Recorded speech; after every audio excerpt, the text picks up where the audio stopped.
Good evening, you're watching South Central with me, Jude Sanat.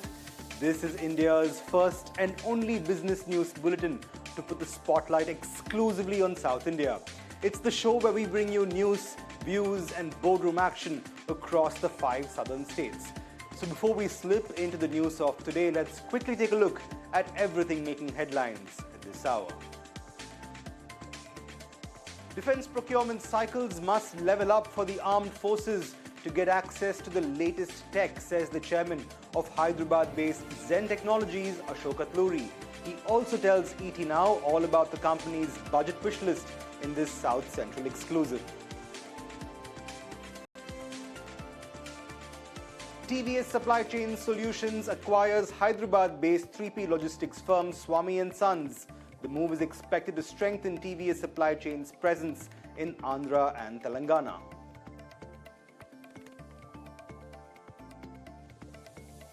And Kerala's state budget increases allocations to the industry sector. It also accounts for a rare earth corridor linking the state's Virinjam port to key towns, as well as allocates funds for a defense technology innovation hub.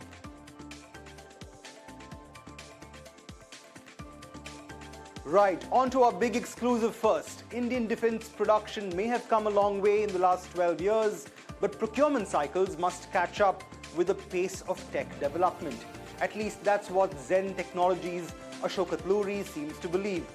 In an exclusive chat with me, the chairman and managing director of the Hyderabad-based defense company said that the upcoming union budget must incentivize more development of IP in Indian defense, even adding that the Indian defense manufacturing sector must take R&D lessons from the two-wheeler segment. Here's more from that conversation exclusively on South Central. So it's about 330 crores of anti-drone systems and about 70 plus crores of training equipment and simulators. So we think that this execution will take in the next about 18 months or so, but most of them will be done a little earlier. Right. And even as we have this conversation surrounding orders itself, defense is almost always under the spotlight when it comes to manufacturing, indigenization, and really making Atmanirbhar systems really for the forces. You've been a proponent of making in India and being self-sufficient in the technology that players much like yourself go about making here. What is the order book looking like for Zen Technologies moving forward? So standalone, we are at 1,300 crores and consolidated about 1,500 crores with the group companies. And again, I always say that I'm not a proponent of Make in India. I always say I'm a proponent of design, develop and Make in India. I think the design and develop is the key part for me because, manufacturing comes or almost automatically after that. So yeah, but we should own the IP of the products. If we don't own the IP, we don't own the product. And we can't evolve the next generation of products. So IP ownership is key for me. Absolutely. In fact, it's a very familiar conversation because when we spoke 10 years ago at the, at the nadir of the Make in India movement itself, you spoke to me a whole lot about how making in India simply wasn't enough and innovating, designing, engineering in India was so much more important. But any conversation about making or designing or innovating for that matter in the country brings with it questions with regard to, is the environment susceptible or sustainable for making in India itself? For example, for the longest time now, Make in India in the defense sector, conversations surrounding procurement timelines, surrounding completion of orders, all of this was a very important and a key discourse that we were having. Have timelines eased out? Have procurement policies eased out? Is it perhaps easier now than before? 12 years since Prime Minister Modi first announced the Make in India initiative. How much has changed? So, one thing is the environment has become very, very, very, I would say, very convivial for, the defense industry, especially the domestic industry in the last 12 years. And we also have a category called IDDM, Buy Indian IDDM, where if it is the Indian IP, and there is a single vendor. That is the biggest challenge was nobody was doing R&D because they said, listen, if we develop, we become the only vendor, you will say 3 vendors. So how do we do that? That's almost impossible. And you have to get the equipment. It's not like giving 3 quotations or something. So Mr. Parikar was able to get that and he said, okay, fine, we'll have an IDDM category in which even if there is a single vendor, we'll go ahead. So that was a big change for IP environment. That was actually giving a signal to all the R&D companies, please go ahead and put your bets on the next technologies. So other than that, in terms of procurement, I think the government has been trying to ease that by doing the emergency procurement. That's actually benefiting the Indian industry in a way. But still, I think there is, no matter how much we get, we still have some asks from the industry. I think the procurement cycles have to be really, really compressed. Right. And there are reasons much more than the sustenance of the industry. Of course, if I develop a product by doing all my R&D, the government should buy it very fast. And now it has been certified that it will work. Now it should be place the order so that I can take the money and do the further R&D. But I am waiting for 1 year, 2 years, 3 years. My talent leaves me. My ability to develop goes away. So there are a lot of problems. I think if they can get this right, compress the computer cycle once they like it.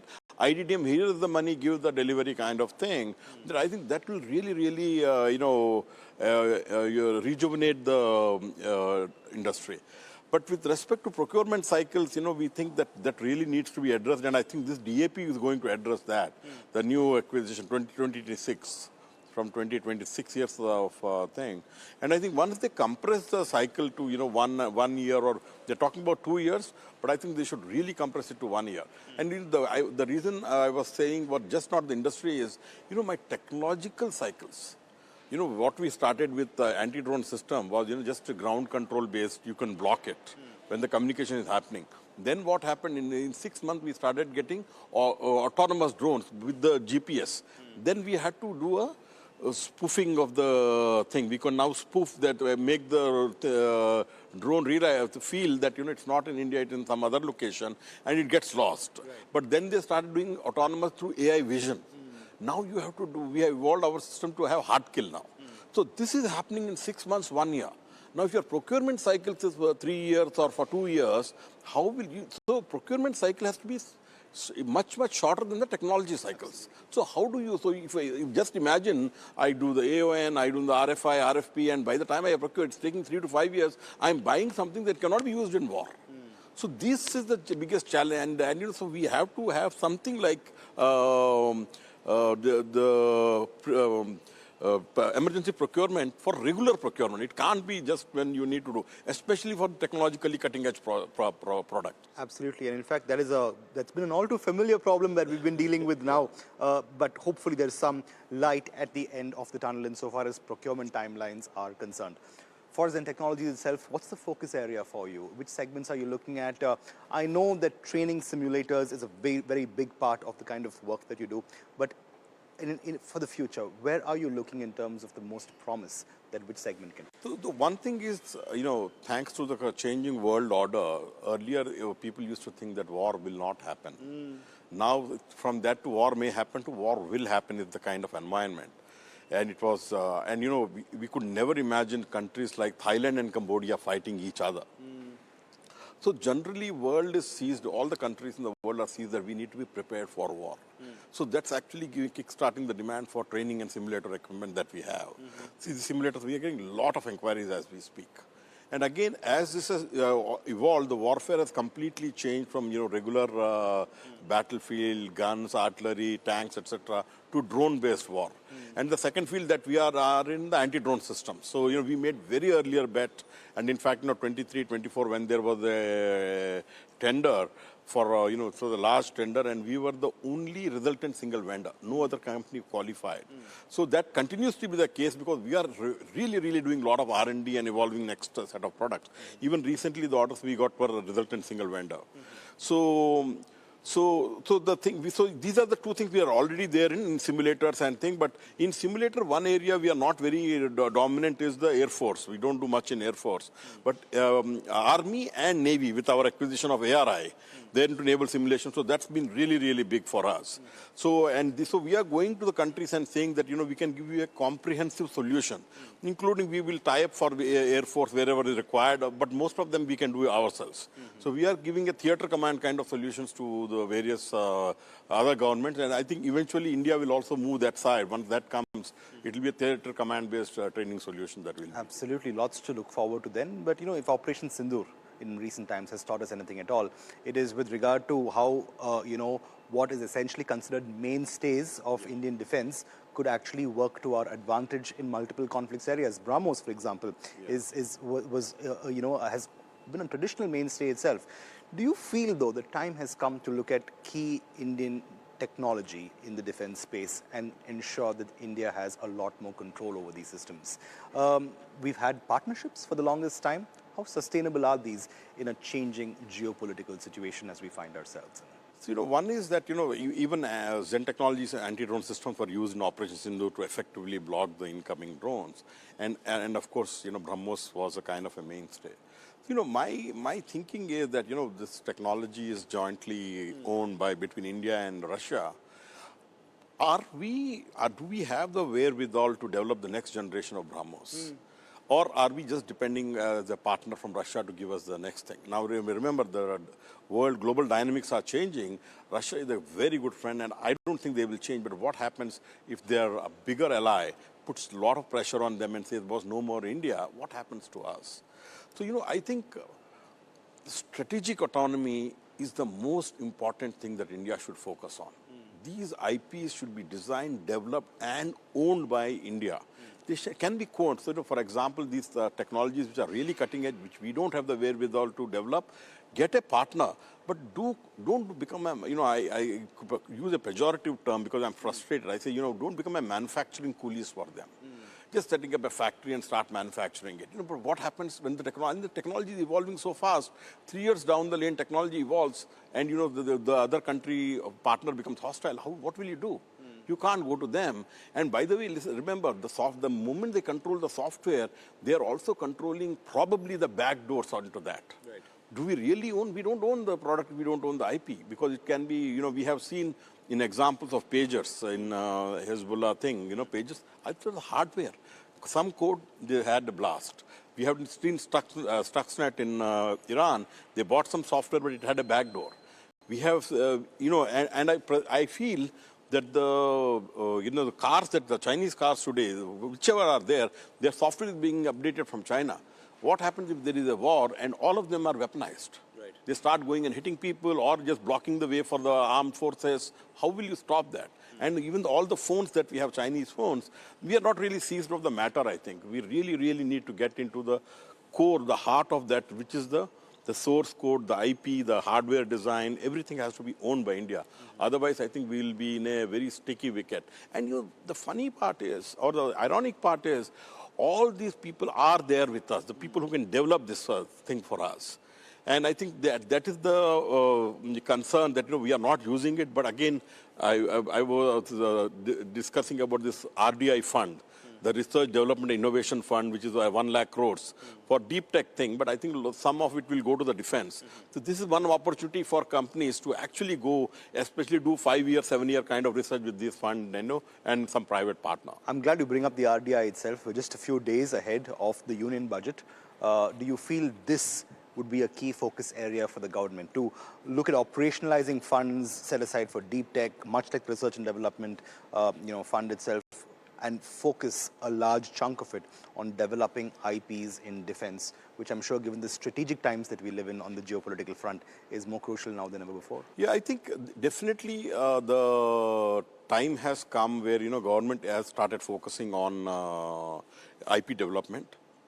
And I think in this budget that is coming, they need to really focus on, is that a part of the budget or not, but they should say the procurement for indigenously IP-owned products, this is the budget, not domestic industry. What is happening is it's become corrupted in the sense, the moment they say domestic, they start to get a partner and start doing manufacturing and commit in 3 years will indigenize. So that's actually killing the aspiration of the Indian industry to actually do the ground-up thing.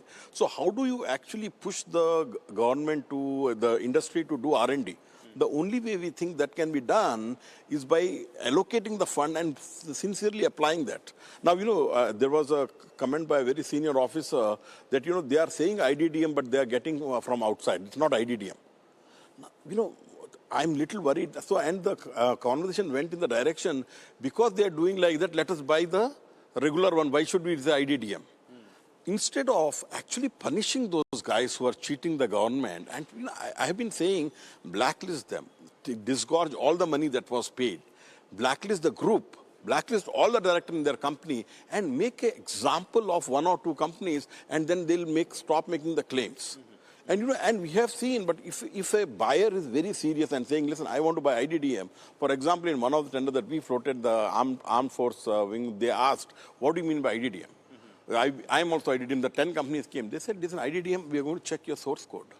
We are going to ask modifications to the source code to say detect or not detect a particular frequency. We will see your Gerber files, all the electronic designs. We'll see the mechanical designs of the drawings, and then we'll say you are IDDM. The moment they said that, the people backed out. Right. So if the user, the end user has the real, will to implement IDDM, it can be implemented, and somebody cheats, punish the cheater. Don't compromise on the objective of creating IP within India to make it strategically autonomous. Absolutely. So even as we have these discussions itself, where do you think in terms of defense, engineering, innovation, not just making, the government should focus on? Of course, the Research Development Fund is one part.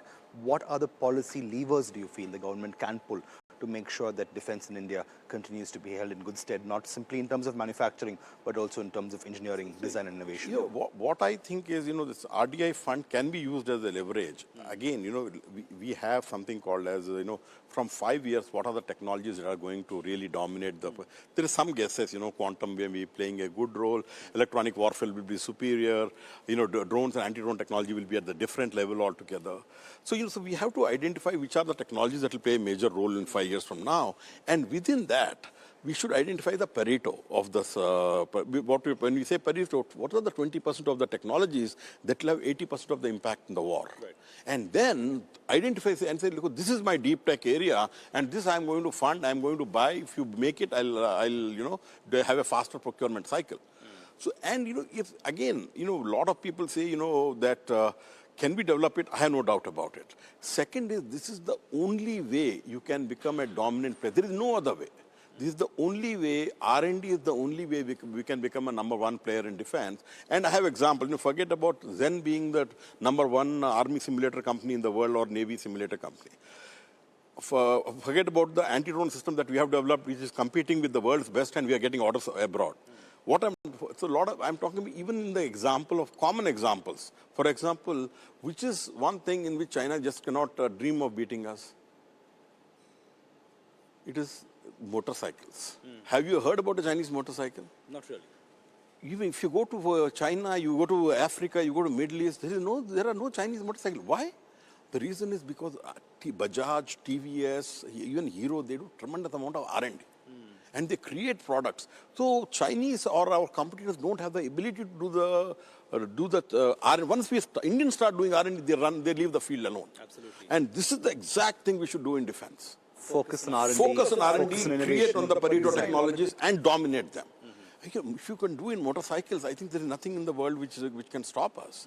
And we were a little lag in EV kind of thing, but I think now we are catching up. I think, yeah. So my panacea or silver bullet is identify the Pareto and double down on them with R&D. Absolutely. So before we end, let me ask you then, key focus areas for Indian defense going forward, given these geopolitical times, given budgetary allocations, where do you think most promise will lie in this sector?